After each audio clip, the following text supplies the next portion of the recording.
Oh, hey, Chris. How was the colonoscopy? Oh, brutal, man. I don't know, something snapped off and it's just hurting. Yikes. Sorry about that. Hey, you know how some dogs sort of look like their owners? What if case makers shared the same traits as their cases?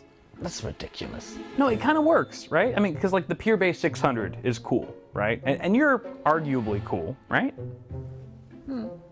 The case is super quiet, and you've always been on the soft-spoken side. Yeah. See, it's totally true. Actually, there's one more thing we have in common. What's that? Well, after the colonoscopy, I think I also support a 360mm radiator. Does that like include push-pull or? The Pure Base 600 from Be Quiet offers a tempered glass side panel, sound damping material, and a highly versatile design. Ships with a pair of powerful Pure Wings 2 fans and intentional support for 360 radiators. Click the link in the description for more info. What's cracking, people? Welcome back to the channel. Hope you're all doing well. Today we are building a full-blown system from the ground up. The objective of this build is going to be so that theoretically those of you who might be building a system of your own at home can assemble it almost in real time as you watch me build mine. And so this is really just to help those of you who are maybe new to PC building, if it's your first time, or if you just need a refresher on how to assemble this stuff. So hopefully that makes sense, and it's going to be a lengthier video because of that. It's just more of a casual and relaxed environment to teach users or new users how to build a PC. I will say that even if you're not building a Ryzen system, so I'm building an AMD Ryzen PC, even if you're building an Intel-based computer, you can still apply 95% of what I'm going to be doing today to your system. It doesn't really matter. The only real differences are the CPU installation, which is a breeze on either platform, and CPU cooler installation, which in itself can vary greatly even on the same platform depending on which manufacturer of cooler you're going with. So that being said, ladies and gentlemen, am I just building this computer just for you guys? No, of course not. This is actually going to be my cousin's gaming PC that I helped him assemble, or that I helped him pick out the parts for. I actually did a video, you can go ahead and check that out, where I sort of make a parts list, and that parts list looks drastically different from the hardware you see before me, because I went back to the drawing board several times and was like, no, that doesn't make sense. That's stupid. So I've swapped it out from, it was originally going to be an Intel system, and now it's AMD Ryzen. What do you know? It just seemed to make more sense with his budget and stuff. For those of you curious, the build we're looking at today is around $1,200 MSRP, you know, give or take $100 or so, depending on the prices, how they fluctuate all the time and stuff. But let's go ahead and go over the parts, shall we? One by one. I'm going to do it really quick because we've got a lot of building to do right afterwards. So first off, our CPU of the hour is the Ryzen 5 1600. It's a 6-core, 12-thread part. It boosts up to 3.6 gigahertz. I am going to try to push that a bit further with a manual overclock for Brandon. He's not into overclocking. He's not too familiar with it, so I'm going to try to squeeze the most performance out of it as I can with the help of this cooler. Now, this was originally the cooler that Brandon bought and paid for is this one right here. This is the Cryorig H7, a really great price to performance cooler. However, I forgot to tell Brandon to also pick up or order an AM4 bracket to go along with it, because it doesn't come with one, so it's not supported with Ryzen natively out of the box. So it's going to take probably a few weeks for that bracket to get here. So in the meantime, we're using this Noctua NH U12S.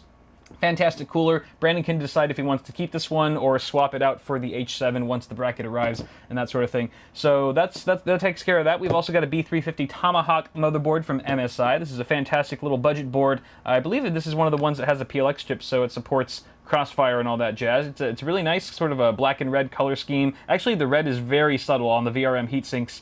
Probably shouldn't clash with anything else in the rig, but fantastic little board here that is going to be paired with the GTX 1070 Superclock Edition from good old EVGA. This is still, I think, one of the more affordable 1070s that you can find on the market. However, it's a blazing fast card, and it's certainly going to kick ass and raid some frames for today's system. The memory kit, I almost forgot about that down there. It's a the 16 gigabyte kit. Where'd you get that 18 gigabyte kit from?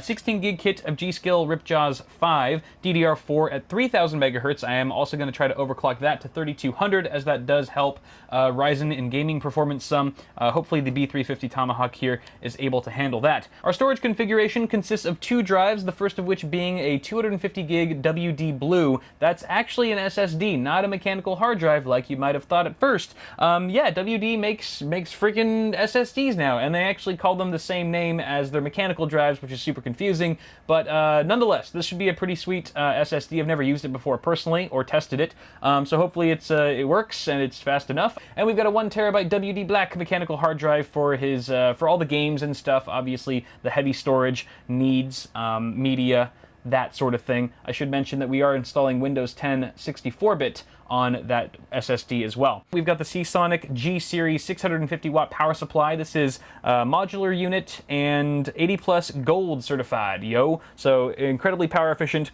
And it's also, what was I going to say? It's a Seasonic. Seasonic is a great power supply brand. They are very reputable. So hopefully this one will handle this this particular system just fine.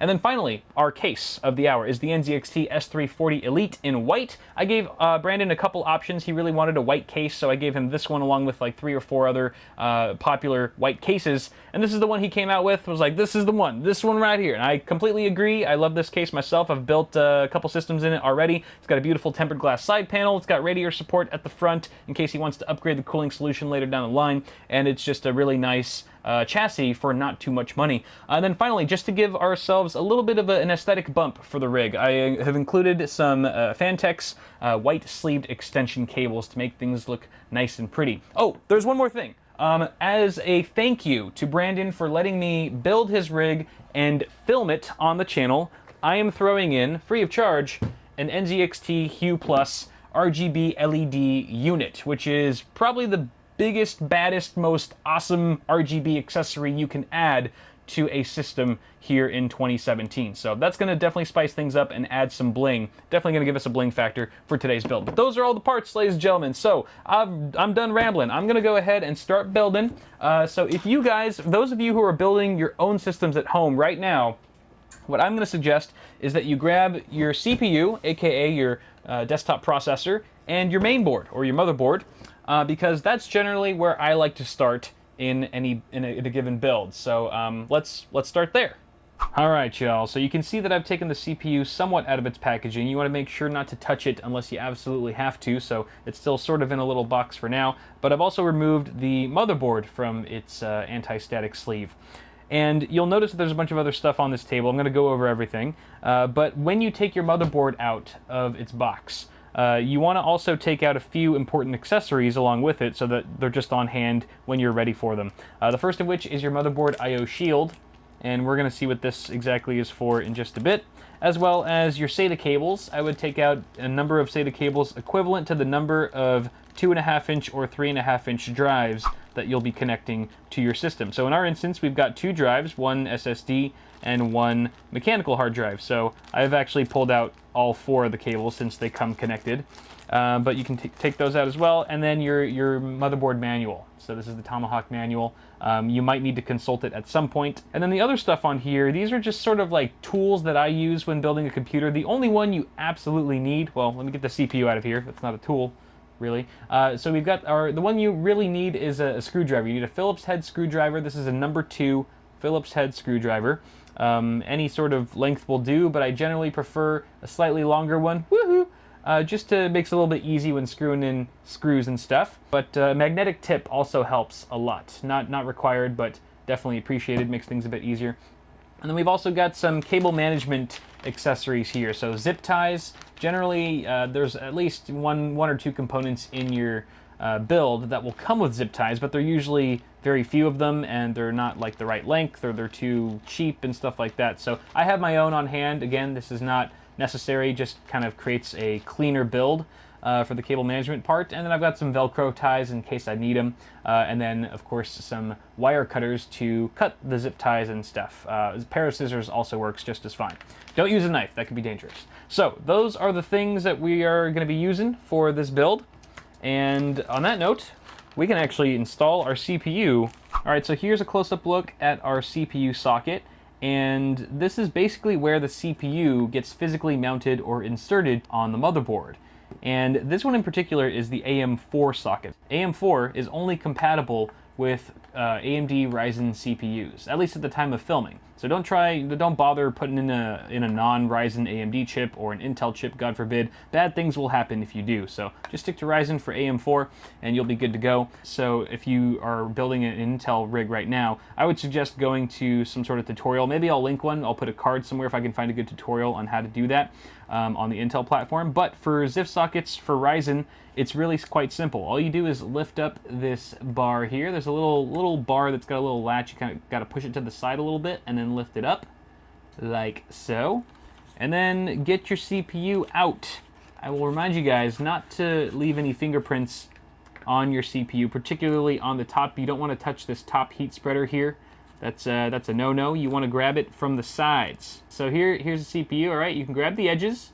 Edges are fine. Also, do not touch the golden contacts, the golden pins, I should say, on the bottom.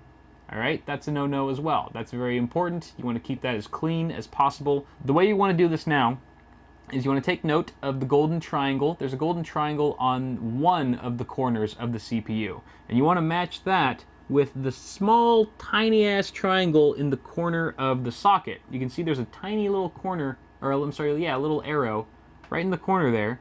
That's going to match up with the gold arrow on your CPU. So the way you want to do this is grab it with one hand, one finger on each side. I use my thumb and my index, and you just go straight down into the socket. You'll notice that the pins, you have pins on the bottom and you have pin holes in the socket. So obviously you're going to be slotting all those pins into all those holes, and it should just drop down. It should feel snug. It should feel like it's in there. And you can give it a little wiggle to make sure that it's fully down. Looks good. And then you take the lever and you just push it back to where it was. There will be a little bit of pressure. Don't let it scare you though. And once the lever locks back into place, voila, you've just installed a CPU. Now some CPUs, including the one that we're using today, come included with a stock cooler. And this one in particular comes with the AMD Wraith Spire, which is a fantastic stock cooler, but we're using something a little bit better. We're using that Noctua cooler that I mentioned earlier at the beginning of the video, so we actually don't need these mounting bars. These mounting bars on either side of the socket, those are for the stock cooler, but we don't need those. We want to make way for the Noctua cooler bracket, so we're going to actually remove these by unscrewing each of the screws. There's 2 screws on either side, and upon removing them, the mounting bracket should pop off just like that. Do the same thing for the other side. So we are going to want to keep the AM4 backplate in place because that's how we're going to mount our third-party air cooler here. And this is where things get a little tricky because there's no standard method for installing CPU coolers. It all sort of differs based on the manufacturer. This Noctua cooler installation will be vastly different than an NZXT cooler versus a Thermaltake cooler versus a Phanteks cooler, a Corsair cooler, and so forth. So this is really the only part in the build where I'm going to have to leave you guys on your own, I promise. So at this point, I want you to consult the manual that came with your air cooler or liquid cooler and follow it to a T. Follow the instructions there and you should be good to go. Make sure that you're also following the instructions in that manual that pertain to your particular socket. So again, we're running a AM4 right here. If you're using LGA 1155 with Intel or LGA 2011, then you want to make sure that you're reading the right instructions for that socket. But before I let you go and off to your own installation with the cooler, I will teach you how to apply thermal paste. And it's fairly simple. Thermal paste is basically a thermal interface material that basically is a heat conductor between the heat spreader of the CPU and the base plate of your cooler. It basically allows for heat transfer between your CPU and the cooler so that you get better absorption, better dissipation, and superior thermals. If you don't use thermal paste, you're going to have a bad day. You always, always, always want to use a proper application of thermal paste. So what you want to do, I have a little plunger here. Yours probably looks a little similar. I like to do the grain of rice method. So straight in the middle, it's just how it sounds. You want a grain of rice size of thermal paste. You can go a little bit bigger. I would say grain of rice works for LGA 1151, for example, and similar, because it's a smaller chip and you don't really need that much. Ryzen's slightly bigger of a heat spreader, so we're gonna do the green pea method the green pea method is slightly bigger than the grain of rice. Bada bing, bada boom. Beautiful. All right, and ideally the theory here is that once you push this thing down, once you smack it down on the CPU, it's just going to spread it across the entire heat spreader. And so you'll actually get much fuller coverage than what it looks like right now. So on that note, why don't you go ahead and install your CPU cooler while I install mine, and we'll meet back afterwards. Sound good? All right, go for it. Good luck. I believe in you.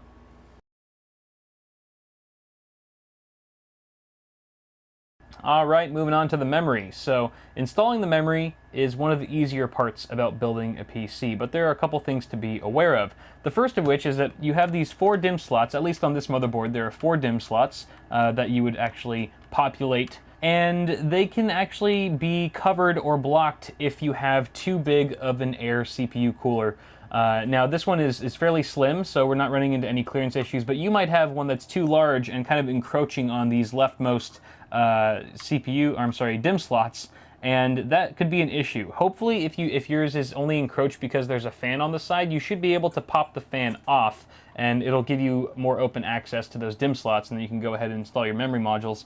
But if you are just running into some issues and there's no way around it, it's possible that you've just got some incompatible RAM that is just too tall. The heat spreaders on the RAM, which is the black enclosure that you see here, for example, is just too tall for the model of CPU cooler that you've purchased. You might want to look into that online, do some research to make sure that it is incompatible before you send things back and stuff, but that can occur from time to time.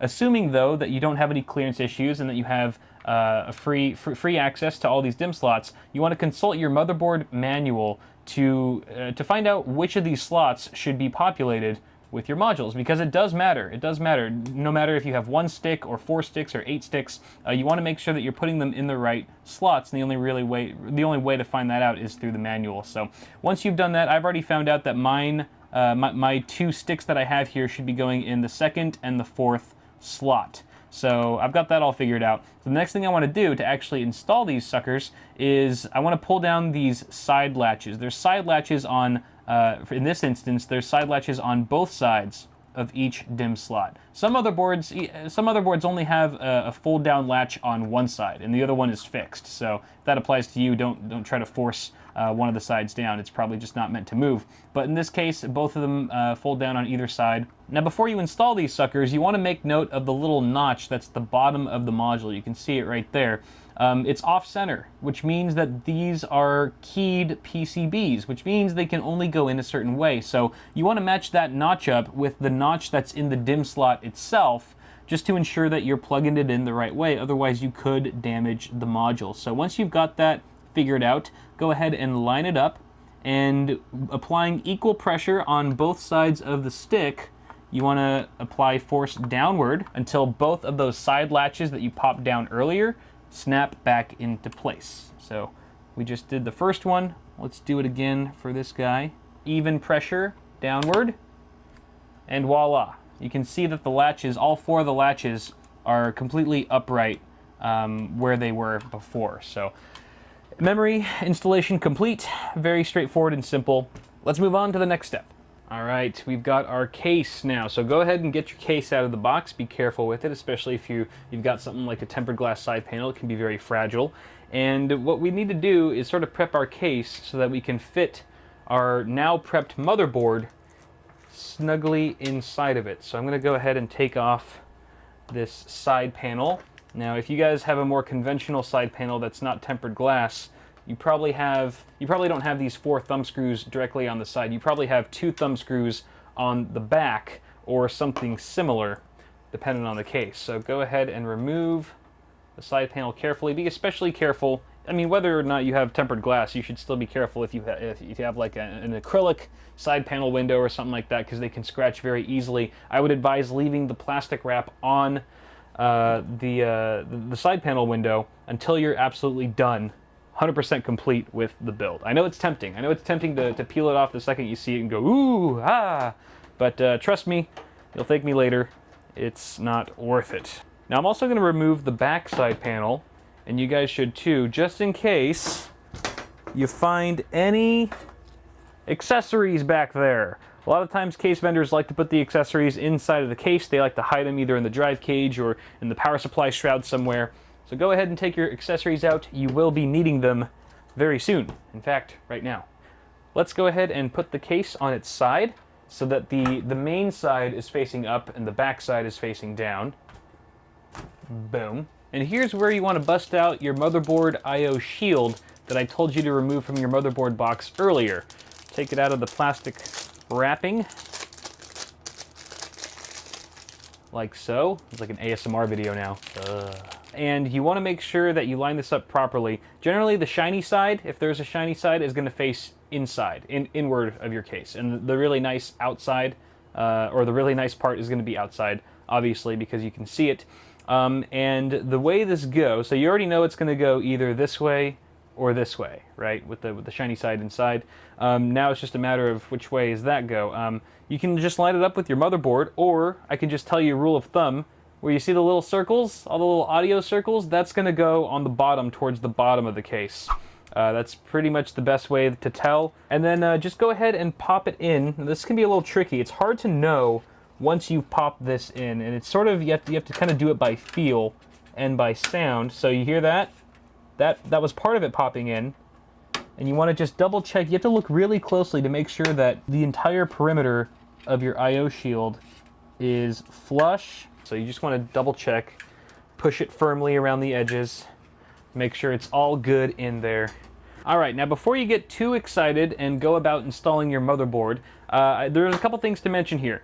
First of which, if you are using an air CPU cooler tower sort of thing, like I am right here, then this doesn't really apply to you. But for those of you using liquid-cooled AIOs of any kind that have radiators and things like that, you want to make a note of whether or not it makes sense to install your motherboard first before you install your radiator. It can kind of depend. For the most part, I would say the rule of thumb is you install your motherboard first and then your radiator, but there are some instances where the reverse is true and makes more sense for that particular configuration. So you just want to sort of think it through. If you're not sure, maybe just look up in certain manuals to see what they suggest, or if it's not there, look online, but that is something to point out. The other important thing to note before you install your motherboard is that you have your motherboard standoffs installed. Now, NZXT has already done us the solid of pre-installing these, and these are these little metal pegs that are sticking out of the motherboard tray that give your motherboard a little bit of lift. It kind of prevents the trace layouts on the back of your motherboard making contact with the steel surface of the case itself to prevent any sort of shortages and things like that. So it's very important that you have these in place.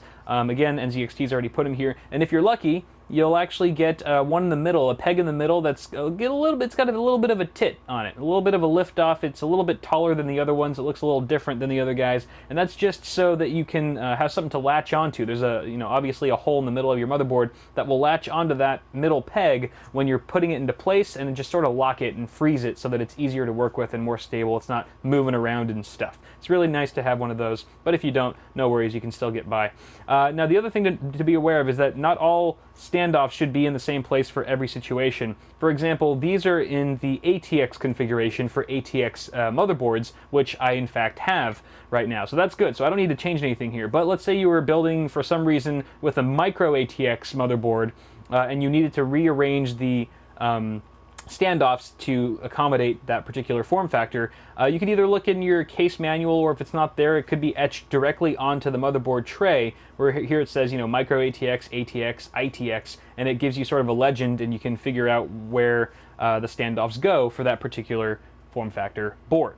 Now then, we can go ahead and mount our motherboard now that that's all out of the way, and I like to grab the motherboard by either side. I really try my best not to grab it by the CPU cooler. It's a bad habit of mine, I know, I need to stop. And then I just sort of just push it in there, just gently. I like to look at the back of the motherboard, or behind the case, so I can align the I/O, the rear I/O, with the I/O shield. And then if all goes well, the middle peg, the lifted peg, will latch on, and voila. The motherboard's not installed yet. Don't put the case upright. It'll just probably fall out and something will break. We still need to screw it down. So we've got some screws here. You're going to want to get the accessories out that came with your case, with your chassis. And then with your hopefully metallic tip screwdriver. This is where the metallic tip really comes in handy. You're just going to go ahead and screw those down. I should mention, when you're installing the standoffs underneath, you want to make sure to tighten them, but you don't want to over tighten them because they can strip and then they'll just like do the infinite spin, and that's not good because then these screws won't really go in at all. And then likewise, when you're screwing in these screws, you want to make them snug, but not too snug. Again, because you could strip them, and if you over tighten them, then removing them, when you remove them, you might actually pull out a standoff, or the standoff might come along with it, and that can be a pain sometimes to work around that. So you can expect with a standard ATX motherboard that you have to input about 8 or 9 of these screws. We only have to do 8 because the middle standoff is a raised one, but if yours is not raised and it looks like all the other ones, then you will have to put a 9th screw right there. And voila, now we can say our motherboard is properly installed. We can put the case up if we wanted to, which we're going to actually need to do now to install the power supply. Alright, so I've got my power supply here, and sure enough, it is partially modular, which means you have some of the essentials that are just hardwired into the power supply, and the accessories, or the peripheral cables, if you will, are separate. So you could plug these in as you see fit, depending on what devices you want connected, which is really nice. Helps clean up cable management a bit, because you're only connecting the cables that you need, instead of everything and trying to find a place for the ones that you aren't using. So I've kind of already figured out which ones I need. The ones that are connected are the standard essentials that most people will be using anyway, which is your 24-pin ATX. This goes to your motherboard directly, as does the 8-pin EPS. This is the CPU connector. And then we've also got one for PCI Express. This is for your video card. We've actually got 2 8-pin connectors. These are 6+2 pin design. You can see that they kind of split off, and this is going to be plenty for our video card, so we don't need to add additional PCIe cables to this guy. What we do need are our peripheral cables. So we need some SATA cables here, both for our 2 drives. We do have an SSD and a mechanical hard drive that are SATA. They use SATA connectors, so we're going to need to power them with this SATA plug. You can see that there's actually 1, 2, 3, 4 SATA connectors on this one cable. So hopefully, if we wire things properly, and this cable is long enough, we'll be able to wire both of those hard drives with one cable. 2 birds with 1 stone, so to speak. And then we've got one more of those. This is another SATA cable, exactly the same as SATA power, that is actually a little bit shorter, and there's only 2 connectors on this one, and this is going to be going to our NZXT Hue Plus. You may have other SATA-enabled devices that need to be powered, such as, let's say, a built-in fan controller into your case. Or there's Molex as well. Molex is a completely different plug that did come included. We do have some Molex cables included with this power supply, but we don't have any Molex devices that are in this system, so we don't need to use those. The other thing is, with the matter of which way do you want to install the power supply, I generally say face down, especially with cases now having ventilation slots at the bottom with dust filters, as this one does. If your case does not have any sort of ventilation at the bottom here where the power supply mount is, then I would say flip it up top. Otherwise, I would go to the bottom. Now, this is a bit of a unique layout. Actually, there's plenty of cases that do this, but the S340 Elite actually has this bracket on the back with removable thumb screws, which you still, for some reason, need a screwdriver to remove. That's silly. And this is what you want to attach to the power supply first before you install it. I would say most cases do not use this method. Most cases you just slot the power supply in. Oh, that's the wrong way. You would just put the power supply in, and then you would just directly screw in 4 screws into the existing holes. But this is a little bit different. NZXT is getting all clever with it, so I'm going to get my power supply screws that came included with the case. I think you might also get some screws that come with your power supply, but more often than not, they're going to come with your case. So we're just going to mount this guy on here. Alrighty. Okay, now then, before we install the power supply, I'm going to connect all the cables that I need right now, because it's a lot easier that way to connect them outside of the case than it is to try to finagle them inside once the power supply is already installed. First SATA cable, and you want to make sure that you're plugging it in. It's all labeled, so it says PCIe, that's for our graphics cards, the CPU, obviously, and then peripheral IDE/SATA, which is what we want. That's the one we want right there. So you can just pop that sucker in and do the same thing for our other one. Boom. Okie dokie. So then now, what I like to do is sort of group the cables together and push them through the backside of the power supply mounting area and just slide it in like that and screw her down. Now some cases will have you mount the power supply from behind the motherboard tray this way. I'll just have you slot it in from this side as opposed to behind the case. But every case is a little bit different, so again, check your motherboard, or I'm sorry, your case manual for details. All right, that looks good for now. We're gonna leave the power supply cables as is for now. We're gonna move on to something else. Let's do the front panel connectors. Oh, how exciting. So here's a look behind your motherboard tray, and for starters you can see our power supply that we literally just installed with all the cables coming from it. But then you've got this whole other mess of cables that seems to be stemming from the front of your case. Apart from these two, these are fan cables, we'll talk about that later.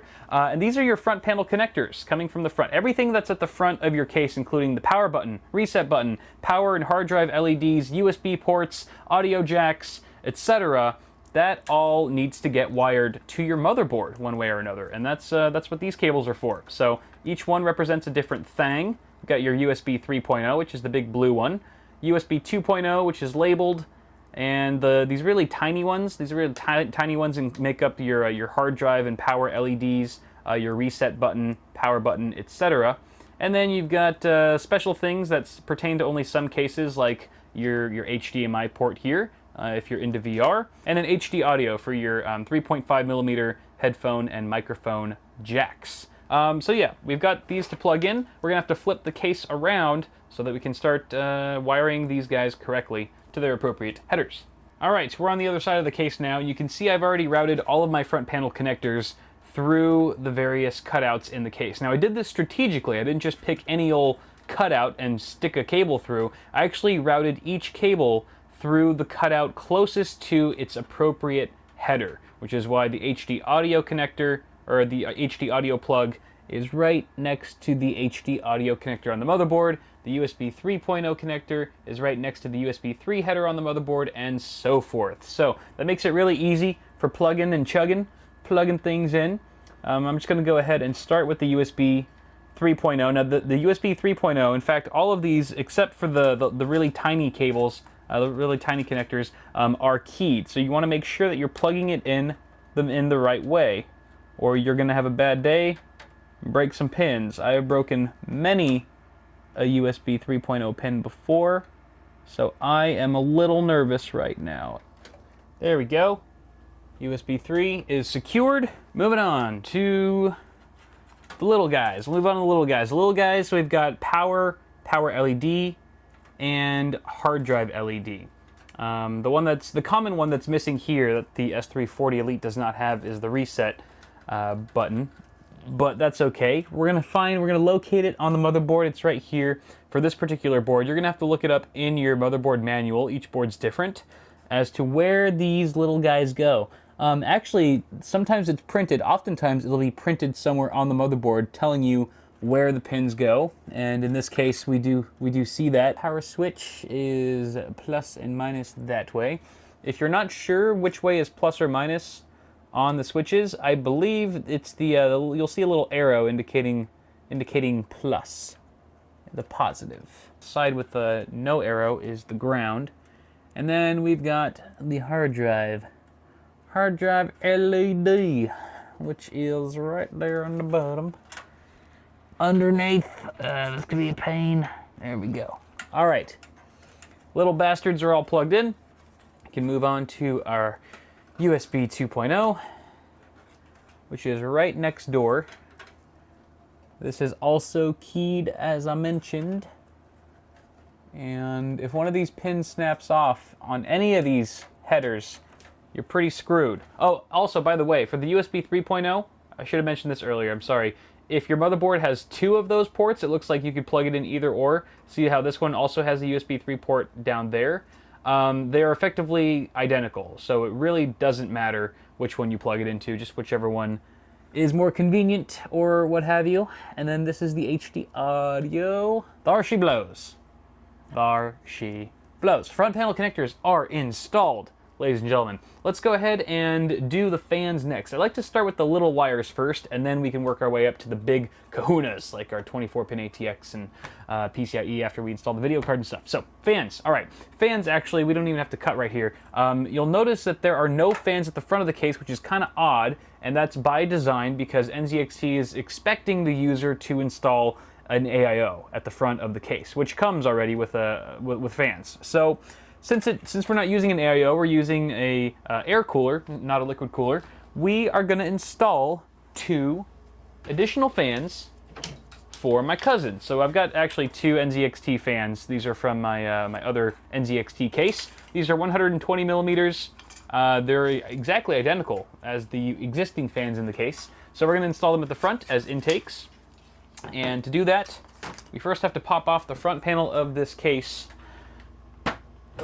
You just pull it like that. Not every case will have the front panel pop off so easily. Some of them have latches that need to be undone and so forth. So let's just install these guys. There's a little cable cut out here. Can you guys even see what I'm doing? Yeah, you can. Where my fan screws at. All right, we've got direct airflow now going straight to the CPU cooler and soon to be the video card, which we're going to pop right there. And now we shall route all of the fan cables to the various fan headers on the motherboard. We should first locate where those headers are. There's one here, there's one here, and we got 2 up here. And then the 5th one is actually being populated already by the CPU cooler here, this fan. So you want to approach wiring your fans the exact same way as you wired your front panel connectors. Route them through the cutout that makes the most sense nearest to the header you wish to plug them into. And generally, if you're dealing with a decent case, there will be a cutout at the very top. A couple cutouts if you're lucky, which is perfect for these top mounted fan headers because they just kind of stay out of sight, out of mind. And this bottom one here, I think I'm going to connect the back fan because it seems the closest. Sorry, I know you guys can't see anything because my fat fingers are in the way. There's really no other way to do this though. Okie dokie. Fans are plugged in. Next up, we are installing our hard drive. And this is a 3.5-inch drive, of course. We are going to install it in the only 3.5-inch drive cage in this case, and every case is a little bit different where the mounting points exactly are. Go ahead and consult your case manual for those specifications, and then once you know what you're doing, you can just pop in the drive, or there's different mounting solutions. Some of them have little like wing brackets that fold out the sides. Other ones you just screw them in like this. Heck yeah, going old school. You'll notice that there are 3 threads on either side of a 3.5-inch mechanical drive for the most part. You're going to want to screw all those down. Don't skimp. Don't think like, oh, I only need to put 2 in. No, put that 3rd one in because there are moving parts in a hard drive, yo. And those moving parts, like a needle and a platter and a little green man. There's a little green man in every hard drive. No, there's really not. And if your hard drive's not mounted properly and securely in your case, then all those moving parts can end up making lots of vibration and noise, which is quite unsettling. So make sure you do your job and screw them all in. Now, this is a unfortunate design. I should have thought to plug or screw this in earlier. There's only one screw hole here on this side. The case only gives you one screw hole. So I'm screwing it in with my hand, which is not good. I'm going to get a smaller screwdriver. I have a little screwdriver head here. That's really the only thing that I could fit inside of this tight space. Woohoo! Is just the tip. Woohoo! It should get it tight enough though. All right, there's our hard drive. Look at him, so cute. He's all secure and mounted and stuff. Hey, what is this? What is this right here? This looks awfully familiar. This almost looks like that one SATA cable that we had plugged into our power supply from earlier. Oh my lord, it is. And it is also, it's the same L shape. My goodness, so you want to line that up and just push it in. Just nice and easy. Oh yeah, right there. That is firm. That is real firm. SATA power has been connected, but wait, there's more. You need data. So let's get a data cable. Remember the other accessory that I told you to get out from your motherboard box way back at the beginning of the video? Yeah, it's time. It's time to whip one of those out, if you know what I mean. So we're gonna get one of these. Now these have two different connectors, or two different ends. You could get flat. You can get flat on both sides, or you can get one flat and one right angle. It just depends on what the manufacturer has given you. Usually they give you two of each. And generally, if you're using the right angle, I like to save that for the drive itself, as long as it makes sense to do so. So that looks pretty good. And then the other end just goes into one of the SATA ports that's on your motherboard. I'll cut to a B-roll shot of that. Now a couple quick things to note about the SATA data cable before we move on. First of which is that you will hear an audible click once you've inserted it far enough into the port, letting you know that you've established a secure connection. You can even tug on it, it won't budge unless you push down on the metal latch, only then will it release. The other thing is, how do you know which of these ports to plug into? I mean, they all look the same, but if you consult your motherboard manual, it will tell you which of these ports are wired to the native chipset on board, this one being B350, and which ports are wired or controlled by a third-party add-on controller. Add-on controller is good to have, but it shouldn't be your first choice. You should always opt for the native chipset on your motherboard. In this case, all four of these ports are natively controlled by B350, so it doesn't really matter which ones we go with. But if you were to connect, let's say, an SSD, in particular, it doesn't really matter for hard drives too much, but I'd still recommend native chipset anyway. If for sure an SSD, you want to be sure that it's plugged into ports controlled by the native chipset. Otherwise, you could incur a bit of a slowdown in certain situations. So just to be safe, native chipset, check the motherboard manual. Good. Okay, you know what? While we're here, why don't we just stick in another one, so she said, for our SSD that we're about to install, yo. Sounds pretty good to me. All right, I don't like the way that looks. I'm gonna do it flat, like the other one. It will be creeping up behind him. All right, here we go. Beautiful. Okay, now we gotta install our SSD. All right, so as I've been saying throughout this video, every case is a little bit different, and that means you don't know. I don't know where you're gonna be mounting your SSD to. I don't know if it's gonna be above a power supply shroud like this one, if it's gonna be behind the motherboard tray, maybe in a drive cage somewhere at the front. You just don't know with SSDs these days. They're just so darn small, they can fit pretty much anywhere. So case manufacturers have come up with so many clever options for mounting them in different places. But consult, once again, your case manual to find out where you should place your SSD. Oftentimes they give you more than one choice as to where you want to mount it. I would mount it in the best place. That would be my recommendation. And there are 4 threads at the bottom of every SSD. There's also threads on either side of the SSD, so depending on the case maker, that will determine where you're screwing things in. In this case, obviously, we're doing it from the bottom.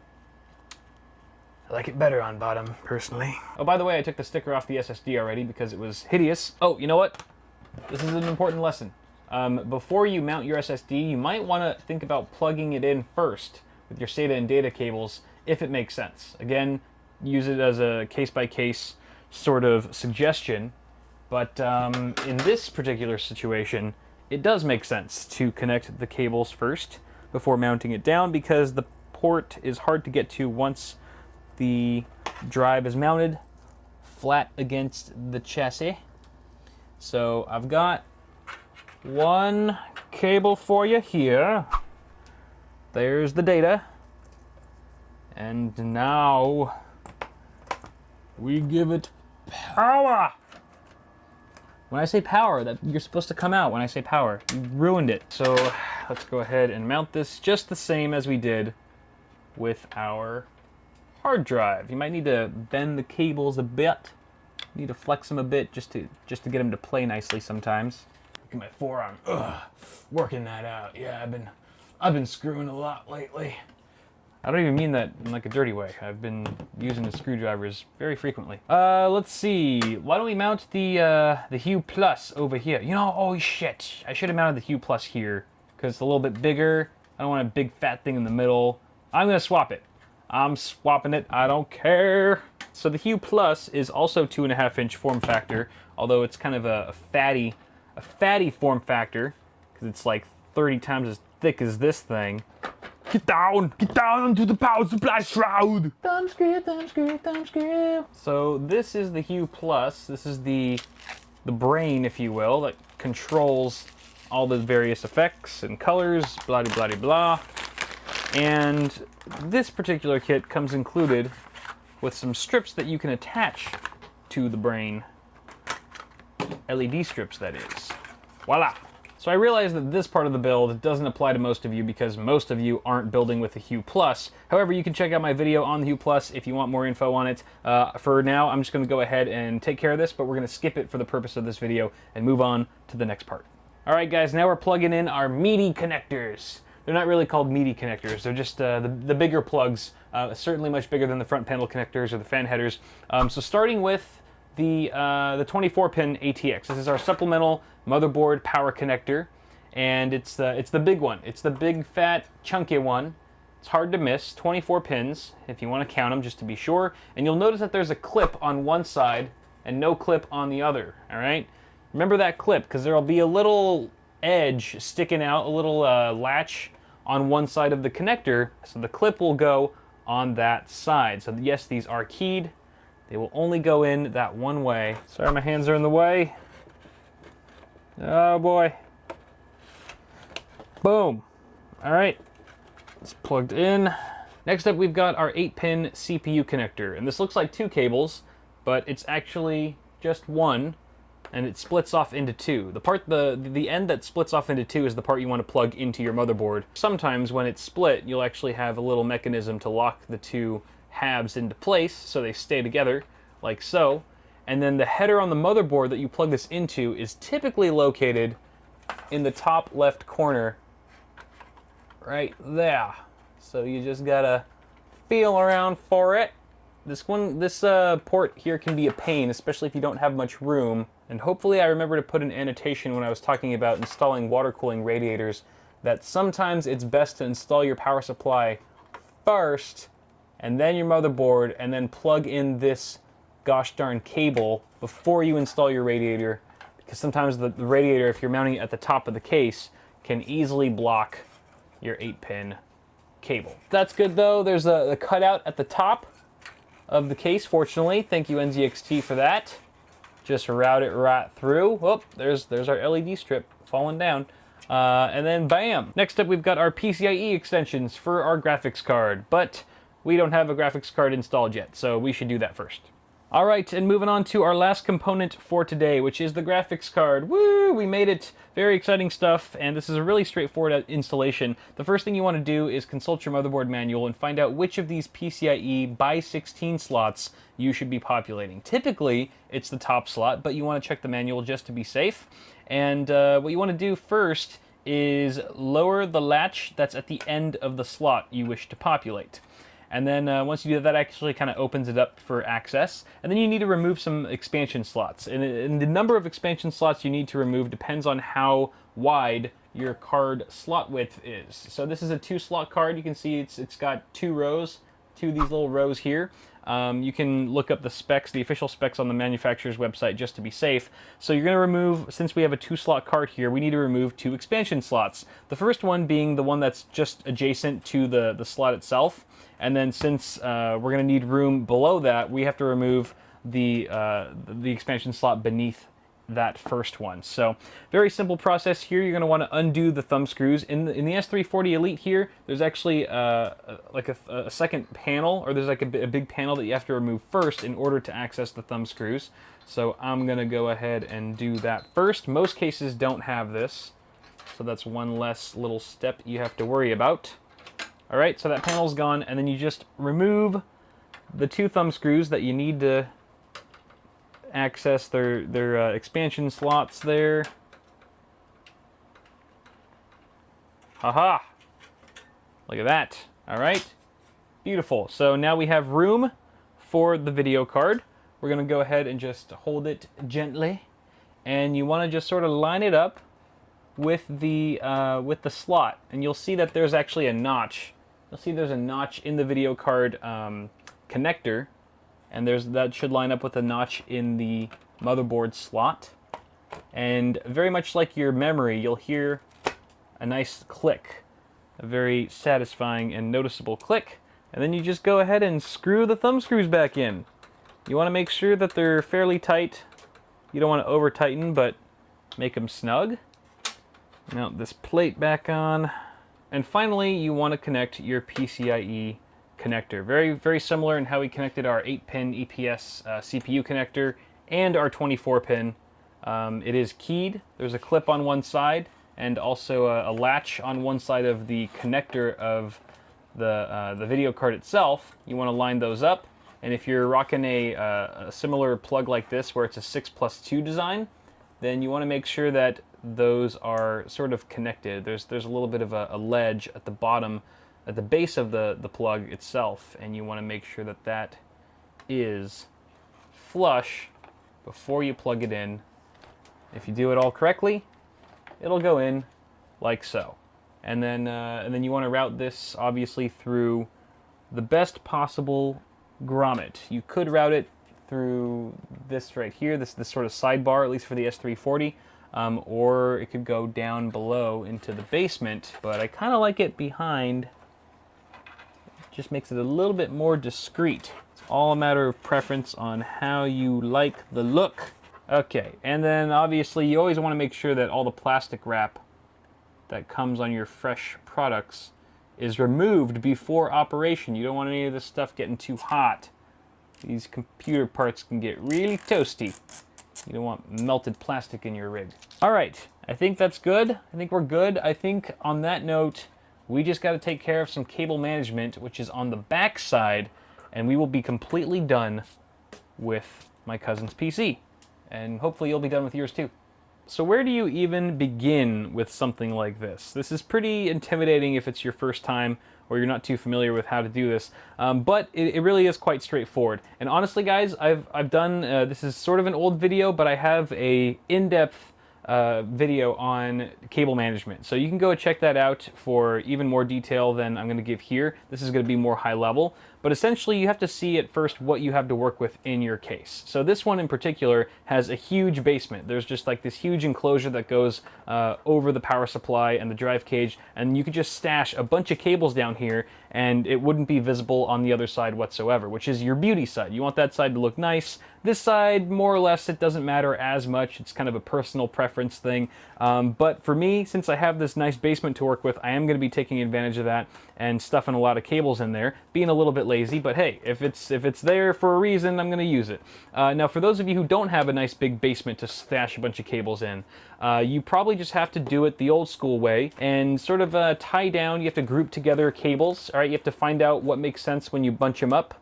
All right, which cables can be bunched together, and using zip ties in tandem with the tie down points that are around your motherboard tray, should you have them, is always a good idea. That keeps the cables really flat and up close against the motherboard tray so that you can fit your side panel on once you're all done. The other thing that this case has that not many do are these little cable clasps. This is not actually very common on most cases these days, but it is very handy. I'm going to be using these as well to aid in my cable quest. You obviously want to make sure to connect your extensions, all the extensions that you've used, to their appropriate cables coming from the power supply, otherwise your components won't work. So fortunately, thanks to NZXT's brilliant cable clasps here, I don't really need to use many zip ties at all, but I will use it for our 8-pin CPU connector here, since it's sort of off in right field. Once you're done with your zip tie, you can go ahead and snip it off with your wire cutters or scissors, whichever one. And we didn't even have to use any Velcro straps because just the cable management in this case is super boss. But there you guys have it. There's cable management, pretty much done. Again, like 90% of this was just shoving stuff into the basement. but hey, it works, and it's not too difficult to redo or rewire things or service it in there if we absolutely need to. But hey, holy crap, our build is done. That's a horrible angle. Let me go ahead and change things up for you so you can see what it looks like all powered on. Alright guys, so I discovered the audio clip for this outro was actually corrupted after I sent the rig home with my cousin, so I gotta do this lame voiceover while you watch me turn the system on for the first time, but technical catastrophes aside, the build was a success. The rig posted just fine and seems to be in healthy working condition, so hopefully those of you building at home find yourselves in the same boat, and you're now ready for Windows installation or whatever operating system you choose to go with. I'm sorry if this video didn't have the same amount of polish as some of my other content, because it was just really long and kind of difficult to edit, but I hope it helped you along with your own build and leaves you with a new sense of confidence and appreciation when assembling a PC. So if you enjoyed the video, don't forget to toss me a like on it before you go, and feel free to subscribe to the channel for more tech stuff on the way. Have a good one, guys. Thanks so much for watching, and I'll see y'all in the next one.